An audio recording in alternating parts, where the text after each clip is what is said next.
আসসালামু আলাইকুম। তো আমি যেখানে আছি এটা হচ্ছে আল রাজি মসজিদ। এখানে মক্কা থেকে মাত্র 7 থেকে 8 কিলোমিটার দূর। এখানে সব হাজিরা আসে নামাজ পড়ে। আর প্রতি বছরই আমরা এখানে ঈদের নামাজ পড়ি, যেহেতু মক্কায় যাতে পুরা রাস্তা জাম হয়ে যায়, যাওয়া আসা ট্যাক্সিতে প্রবলেম, এই জন্য প্রতি ঈদেই, রমজান এবং কি কুরবানি ঈদের নামাজ আমরা এই মসজিদে পড়ি।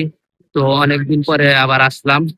আগে প্রতি বৃহস্পতিবারে আমরা আসতাম ফ্রেন্ডরা মিলে, এখন তো ফ্রেন্ডরা জায়গায় জায়গায় ট্রান্সফার হয়ে গেছে, কেউ দাম্মাম, কেউ জেদ্দা, কেউ রিয়াদ। এখন দুই একজন আছি, সেরকম আর আগের মতো আসা হয় না। পুরোনো স্মৃতি গুলো অনেক মনে করে, আর জায়গাটা অনেক সুন্দর। আর এখানে অনেক মানুষ আছে, এইমাত্র তারা শেষ করলো, সবাই চলে যাচ্ছে, কেউ এখানে আড্ডা দিবে পুরা রাত, সে রাখবে রুমে যাবে।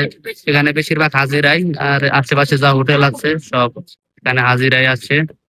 এখানে বাঙালিও হাজিরা মিলছিল, কথা বললাম তাদের সাথে, তো আলহামদুলিল্লাহ ভালোই লাগলো।